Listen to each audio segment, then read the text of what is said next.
বিষ্ণুপুর মল্ল রাজাদের প্রাচীন শহর বিষ্ণুপুর, ঐতিহ্যের শহর বিষ্ণুপুর, মন্দিরের শহর বিষ্ণুপুর, হস্তশিল্পের শহর বিষ্ণুপুর।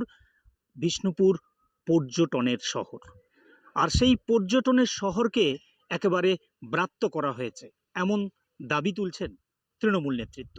তৃণমূলের দাবি, বিষ্ণুপুর পর্যটনের শহর হলেও এই পর্যটন শিল্পে বিকাশের জন্য বিষ্ণুপুরের বিজেপি সাংসদ কোনো কাজ করেননি।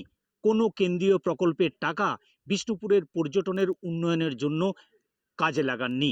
সৌমিত্র 10 বছরের আজ এখানের এমপি হয়ে আছেন। তিনি বিষ্ণুপুরে 10 বছরে আমার মনে হয় না পর্যটনের জন্য কোনো উন্নতির কেন্দ্রের থেকে টাকা আনতে পেরেছে বলে। যা কিছু উন্নয়ন দেখতে পাচ্ছেন এই পর্যটনের ব্যাপারে সব কিছু আমাদের মমতা বন্দ্যোপাধ্যায় মাননীয় মুখ্যমন্ত্রী তার উদ্যোগী হয়েছে। যেটুকু পর্যটনের দেখুন লালবান থেকে আরম্ভ করে পোড়ামাটি হাট থেকে আরম্ভ করে যেটুকু করা আছে। তৃণমূলের দাবিকে পাল্টা উড়িয়ে বিজেপি পাল্টা দাবি করেছে সাংসদ বিষ্ণুপুরের পর্যটনের জন্য অনেক কাজ করেছেন।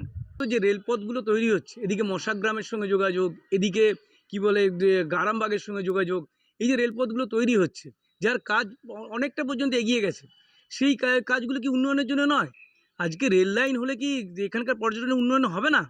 আজকে যে ওভারব্রিজটা বীর হামবীরের নামে হয়েছে, তা তো এখানকার পর্যটনের জন্যই করা হয়েছে, এখানকার রাজাদেরকে মনে রেখে করা হয়েছে। আজকে যে সারেশ্বরের মন্দির তৈরি হচ্ছে, তার যে রিনোভেশন হচ্ছে, কি পর্যটনের কাজে লাগছে না?